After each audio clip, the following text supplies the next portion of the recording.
So in this video, I'm going to show you how to reassemble the Cricut Maker. That can be a pretty complicated process, and so hopefully this can help as you're kind of piecing things back together.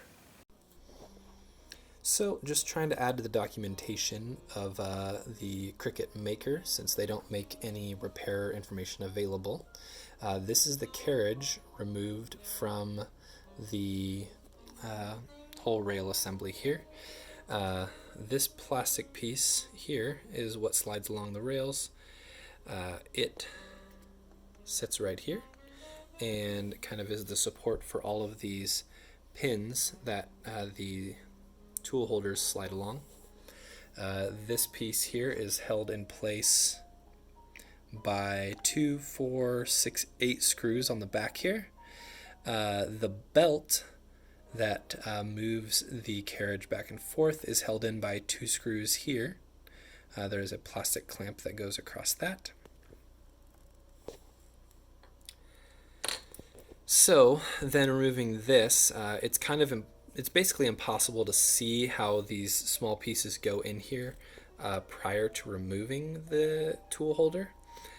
Also, side note, tool holder won't come off without removing one of 2 pressed parts, and I'm not sure how to do that or if it would be wise to do so.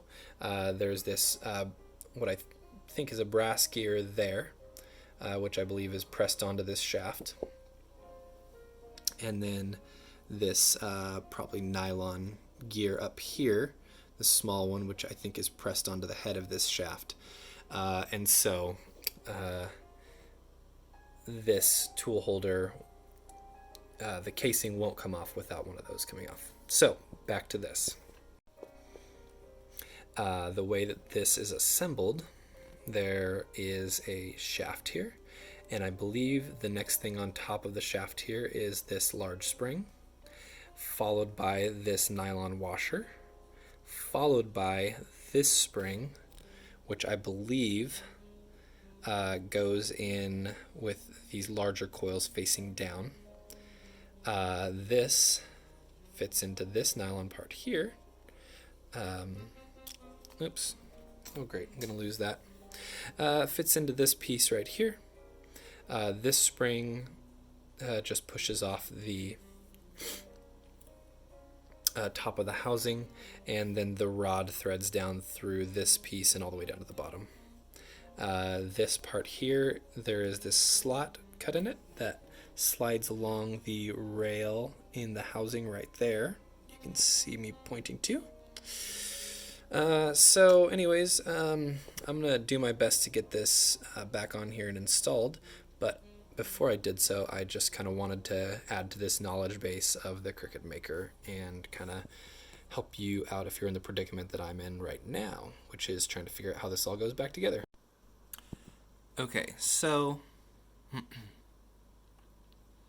one thing that we are going to want to pay some attention to is the adhesive on this, which prevents the ribbon cable from pulling on the connector. I think I need to figure out what adhesive I'm going to use, but we're going to add some new adhesive on here to keep this stuck down on that plate. To put it back together, we're going to get this little carriage housing, put it back on there. We're going to place the 4 screws back in it. Okay, so the carriage is all reassembled now. Our next step is to put this plastic piece and the rail back on. So now we're going to go ahead and replace this piece. Oh, don't forget, it's all gooey. Ugh, that grease is really gross. So what needs to happen here is that needs to slide in there. This needs to slide on here.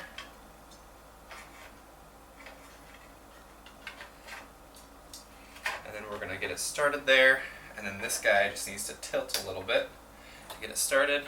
And it should drop down. There we go. We got it. And then we're going to get this seated in here correctly. There we go. It's snapped into place. Okay, so here on the left side of the machine we are putting the screws into that carriage top rail.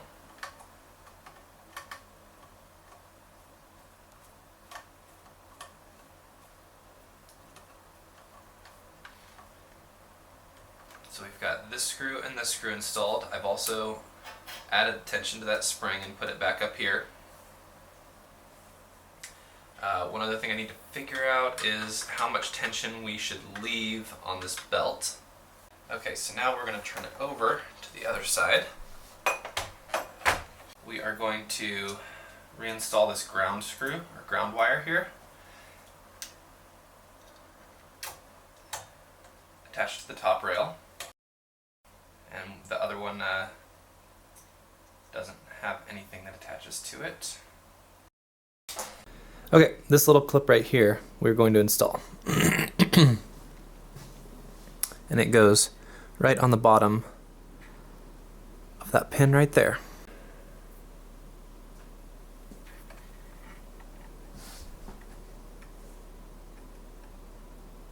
So it'll go about halfway on its own. Then you have to apply a good chunk of force to get it the rest of the way on. So I'm going to see if I can get this screwdriver to do that. Oh, and it wants to spin on you too.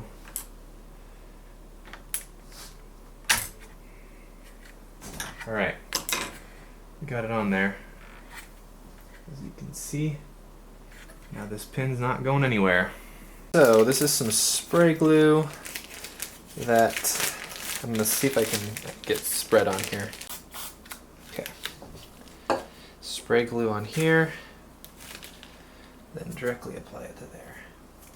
There we go. Now I think we're going to get it. Okay. And I'm going to set that down. See if we can hold this in place. Prevent glue from getting all over the countertop. A win-win-win. Alright, I think that glue is setting up nicely. I'm just going to kind of see if I can hold it. And this, the reason I wanted to use this type of glue is it'll set up quickly, but it also has some flexibility to it. And I think if it needed to be removed in the future, it can be. Whereas I think super glue would probably destroy the cable. So what I've just used is this Loctite spray adhesive. I think probably pretty much any spray glue would work, but if you have double-sided tape, that would probably be better. I think it's more close to like what was originally used here, but I just don't have any double-sided tape. So I figured I've got the spray glue sitting around. I think it'll work just fine. Okay, so while this is still loose right here, we are going to install this piece. Move the carriage all the way to this side. There we go. That way our ribbon cable is out of the way. We're going to make sure this guy goes in here. Move to the other side. There's a tab right here on this corner. Pop that over, pop that in, and we got it in there. Good. Perfect. Okay, that's installed. The only other thing I need to do is set our belt tension. So this is the belt tension right here, and I believe it originally had thread locker on it because it was quite hard to remove. So I'm just going to put a tiny dot of medium strength thread locker on these threads. So I'm going to tighten this up, get this belt all snug, and see if I can match the belt tension on here with my other machine. So I think this is what you're supposed to do. Set that. I think that was why it was actually so tough. So there we go. That belt tension feels pretty good. So I don't think the thread locker is going to be a huge problem, but the truth is this guy here is a stopper nut, and so what you should do to remove it is basically you put this on here, hold it with the screwdriver, and move the wrench this way, and that would loosen your stopper nut, and then you're free to remove the screw or the tensioning. So anyways, I think I misunderstood how that was held in there. I think I thought the nut was welded to this. It's not. So I'm going to double check this again. Seems to work no problem.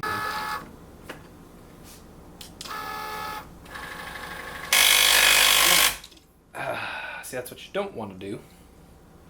I mean, yeah, too tight and it's probably going to wear out some components in here a little fast, like, I mean, particularly probably the belt and maybe some of these pins and whatnot, but if you put it on there too loose, it's going to wear out some stuff really quick because it just slips on the teeth and it won't even work. Here's our belt in here, and it's pretty tight, but you can see it's got some play in it. It's one of those things where I'd kind of like to go a little bit looser, but there's the adjustment on that is pretty fine, and so if you go just a tiny bit looser, then all of a sudden you've got teeth skipping on the belt and grinding noises, so we don't quite want that. If you've got grinding noises, adjusting this belt is probably what would fix it, most likely. And that is done by that screw over there. So there we go. We can go ahead and put the screws back in here. And what we've got for this is we have 4 screws. 1, 2, 3, 4 that go in like that. And then we've got 2 screws that go in with plastic caps under them. So then we've got these shorter screws here, right here, that go in these white caps, and that is for these 2 spots here and there. So we're going to put those in. Okay, so next we need to talk about getting this piece back on. This is the piece that holds the lid, and it's kind of spring loaded. And in order to get this without this on, basically what you have to do is you're going to take your finger and just pull down on one of these gears, and that's going to get this tensioned.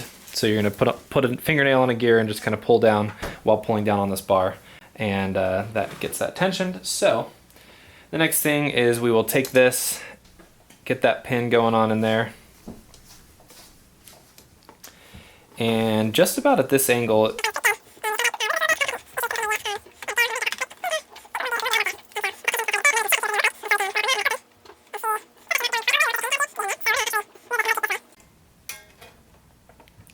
so I'm just gonna kind of pop, oops, oh no, I just broke it. Dang it. This is the one thing I was not supposed to do. Well, don't do it that way. As I was trying to get this put back on and doing it 3 or 4 times in prep for the video, I ended up breaking off this white tab, unfortunately, on this side. So just in the off chance that you experience the same thing, what I did is I drilled this out with an 1/8 inch bit, which was a little bit undersized, and then I took this screw, this bolt that has a 4mm diameter, and I screwed it in there, cut the head off, and actually I epoxied it in there. So I basically screwed it in, cut the head off, then backed it out, put epoxy on it, and put it back in, and then I actually coated the threads in epoxy as well, so that the threads don't end up digging into the sleeve that they fit into over here. So, I mean, I fixed it. Gonna move on. Okay, since I broke this, I'm not going to recommend doing it the way I was doing it before, because that broke it. So the new way is we are actually going to loosen this screw. Probably take it off, actually, while hopefully preventing it from, well, yeah, there we go. All right, so we've got that screw loosely in there, and I think if we just basically that.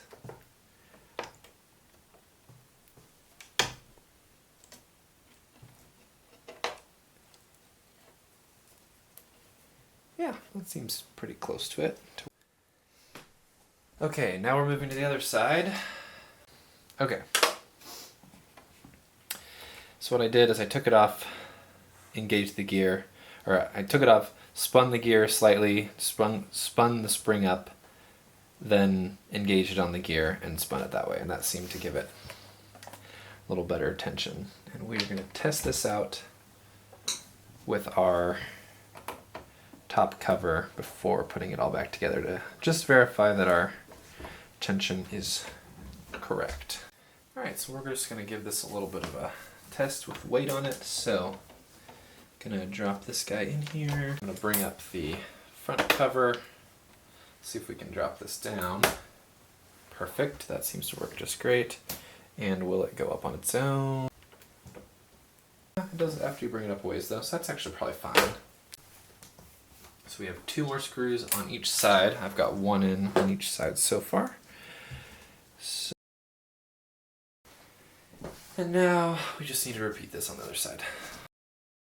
And then, yeah, I was just going to kind of explain a little bit of how this works, just in case maybe some of this got taken off. What we've got here is, this is a little detent for the front door. Okay, so when this gets closed, this right here catches in that little groove, this bar. This spring actually is holding that in place, holding that down in that groove. And so now, when I flip this up, it's going to pull this back, which then releases the detent for the front door, and that's how that front door opens. And that's what is all kind of going on here is. Okay, so at this point, we have 1, 2, 3, 4 sets of screws left. We have 2, 4, 6, 7 screws that are going to go under the carriage rail. Then we have 4 screws here that are going to connect the top cover to the back. And then we have 3 screws here that are going to attach the button panel to the bottom of the cover. And we have 4 long black screws that attach the cover to the bottom of the machine under where the foot pegs go in. Okay, so the first thing we're going to do is we are going to reattach the button panel. And this is the orientation of the buttons. We got the power up here, the feed button, the start button, and the pause button. And the way, move this a little bit, that we are going to reattach this is, I'm going to tilt this up on end, and I've realized now that I have chosen a very poor camera angle for this. Okay, we've got our 3 screws. But this is how that should look. Now, we are going to reinstall this top. Okay, now that we have this machine just about ready to go all the way back together, I would like to run kind of a final test on it to make sure that we are good to go. So we are going to load our mat. Belt tension feels really good. Loaded. All right, let's hit our button and see if it cuts.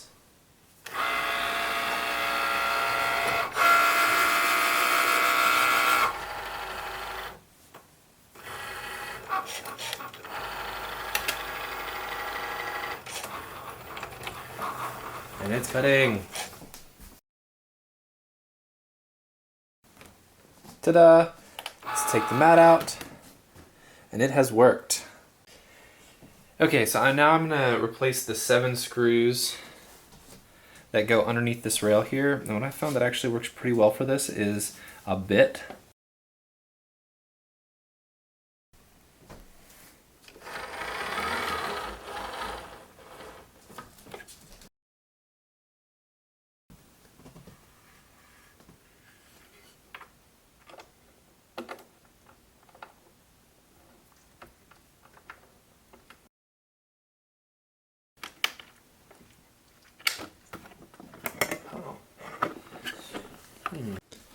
Alright, so I just wanted to show you the problem that I ran into. This is the back side of the machine by the outfeed slot. And I noticed that the cover didn't seem to be going together very well. And turns out, I'll take a picture of it, but there's basically these things, these brackets that kind of need to slide into the correct place, and you can see that this right here is pushing outward. It all needs to be inward, and then there's like basically rails that all need to be slotted into the correct locations back here. Okay, taking the cover back off because I did not have it on correctly the first time.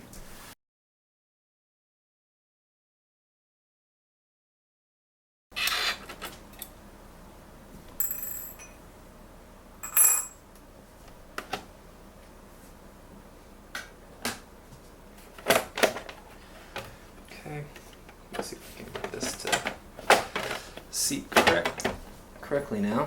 I think that was all it took.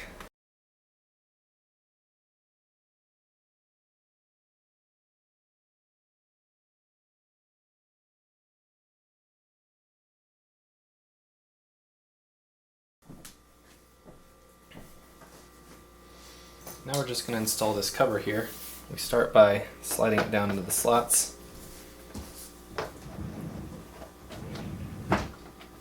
Pressing it in there good. I'm going to turn it over. And we're just going to insert the 4 screws in here. Okay, got those screws in. We're just going to replace this plate here, which just slides into those slots, and I think it'll stay in without the glue, so I'm not really going to worry about it, or about re-gluing it or anything. If I need to open the machine again, I'll be set to go. Alright, let's see if we can get it. There we go. And we're going to finish off by replacing this. That guy's pressed in place. Now, the last thing is those 4 screws on the bottom.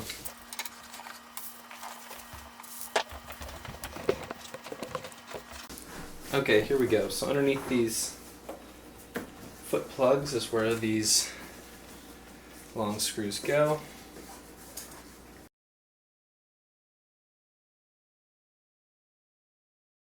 Alright, and last but not least, we're going to put these feet back in. Cricut Maker back together again. Woohoo! All done. Love it. Ta-da!